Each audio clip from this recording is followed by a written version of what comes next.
Véronique Valanda et l'ICG, car nous avons un certain nombre d'absents pour des raisons personnelles, toujours très agréables. Alors, Brigitte Boiron a donné pouvoir à Véronique Valanda, Jean-Claude Giraud à moi-même, Jean-François Tassin à Béatrice Fillien, Jannick Géin à Monique Piget-Lucas-Jonaville, Frédéric Coutard à Jacques Marot, Raphaël Fantin à Cécile Bessot, jusqu'à son arrivée. Je vous propose de nommer Madame Le Préval comme secrétaire de séance et je vous demande de vous lever.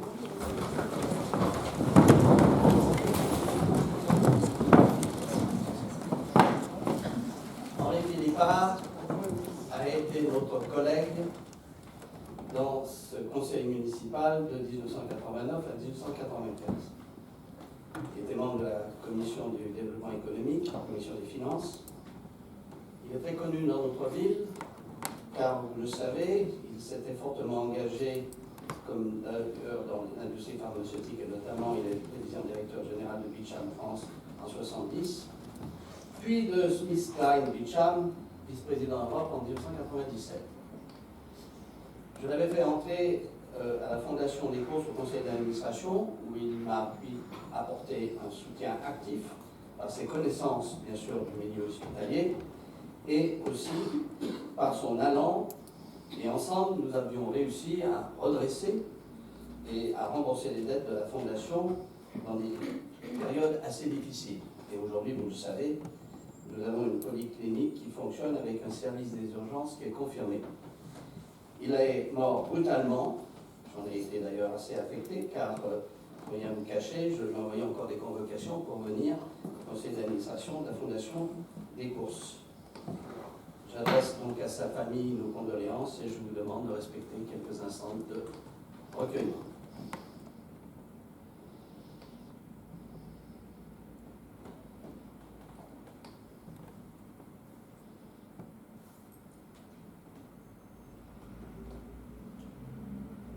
Je vous remercie. Alors,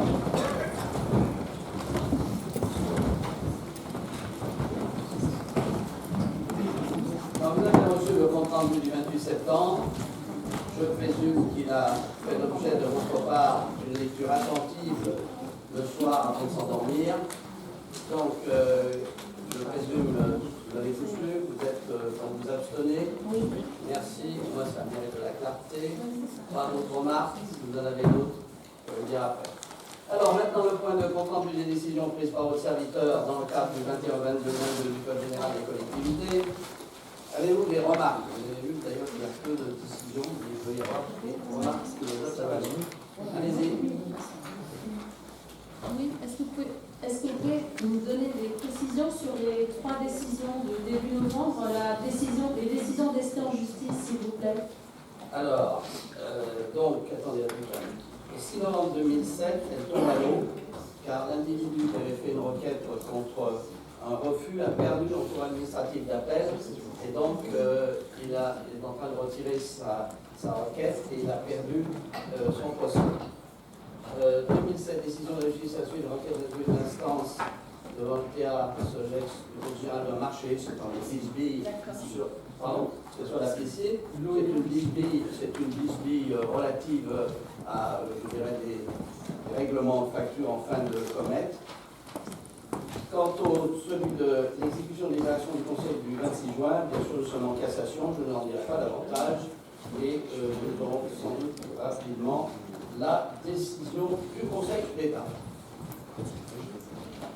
Madame.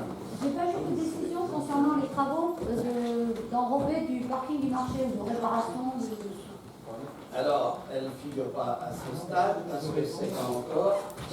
C'est les travaux qu'on a fait la semaine dernière. Les travaux qu'on a Oui, fait. c'est ça, le Ça fait 12 partie octobre. du marché d'entretien. Ça fait partie du marché d'entretien C'est à pas un commande. marché particulier. D'accord. Autre remarque? Il n'y en a pas, je poursuis. Alors, on vous a remis sur la table diverses choses, dont non pas le projet de territoire, mais ça c'était qui a été adopté in extenso. Donc je vous laisse à votre sagacité. Vous avez vu, comme je vous l'ai dit la dernière fois, Il a été adopté par la CAPO pratiquement à l'unanimité avec quelques oppositions, mais qui ne sont pas véritablement des oppositions rédhibitoires.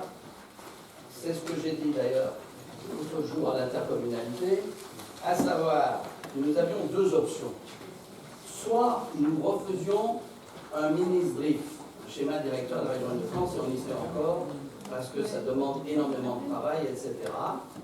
Soit nous faisions un document qui trace, qui scelle des lignes de force sur notamment le déploiement économique et les déplacements dans notre intercommunalité. C'est ce que nous avons choisi, et c'est un document non pas juridique, mais un document politique. C'est-à-dire qu'il est là pour guider notre volonté politique d'agir, et il n'est pas là pour, je dirais, normaliser tout un tas de décisions, parce que si tel est le cas, eh bien, à ce moment-là, on risque véritablement d'être coincé pour l'avenir. Donc c'est plus un document d'orientation politique qu'un document juridiquement normatif. Voilà ce que je voulais vous dire. J'ajoute une chose, j'en veux pour preuve ce qui est en train de se passer sur les histoires d'hypermarchés. Un certain nombre de collègues dans les autres villes ont souhaité véritablement développer les hyper, et il y a un certain nombre de projets qui foisonnent.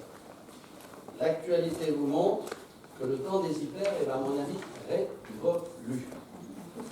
Révolu. Et on va véritablement vers le commerce électronique qui pose d'autres problèmes, et moi je me félicite qu'on fasse payer un certain nombre de vos autres type Amazon, c'est pas procès-verbal.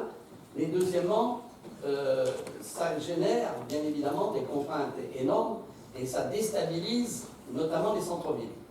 Donc de ce côté-là, nous avons, moi j'ai toujours milité pour garder des centres-villes actifs et m'opposer à cette déstabilisation des centres-villes par des constructions massives, et c'est la raison pour laquelle, pour rien vous cacher, nous sommes un certain nombre de maires à nous opposer à certains projets dont je ne parlerai pas ici ce soir, mais à mon sens, ils ne sont pas prêts de voir le jour compte tenu de l'évolution des achats, des habitudes de nos concitoyens et compte tenu de ce qu'est l'intérêt de l'intercommunalité. Mais sachez qu'il y aura quelques petites parties de bras de fer. Donc vous le lisez, et puis si vous voulez y revenir plus tard, moi je n'ai pas d'objection à ce qu'on en reparle. Alors je vais demander à Madame de Préval, si vous voulez bien, de nous dire qu'est-ce qu'elle a prévu pour la fête de Noël.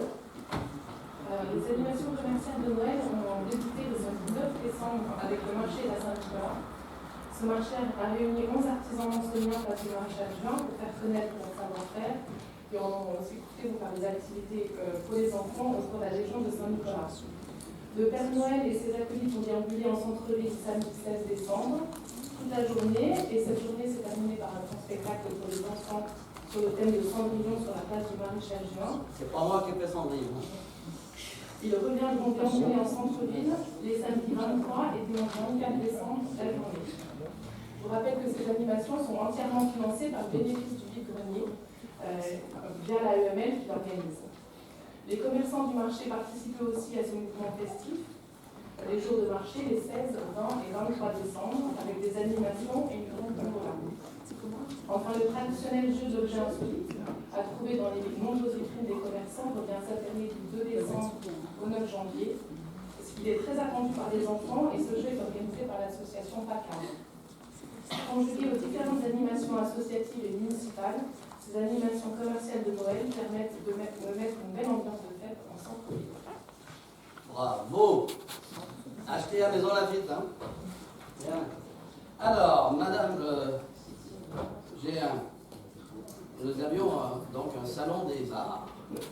Oui, effectivement, c'était donc le 10e salon des arts de Maison Lafitte, et il s'est caractérisé par le plus grand nombre d'inscriptions d'artistes qu'on n'ait jamais eu jusqu'à présent, et le plus grand nombre d'œuvres qui ont été soumises au jury.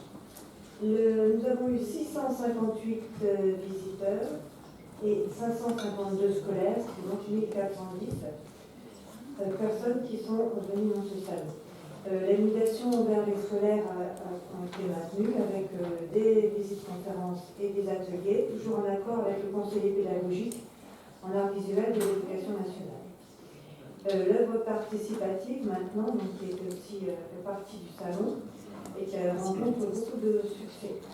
Donc notre objectif, bien sûr, donner la chance à des artistes amateurs de pouvoir exposer, montrer leur travail autour d'un invité d'honneur lui-même professionnel, reconnu, et puis proposer au public mansonien une exposition avec des styles très différents et des artistes très différents. Bien.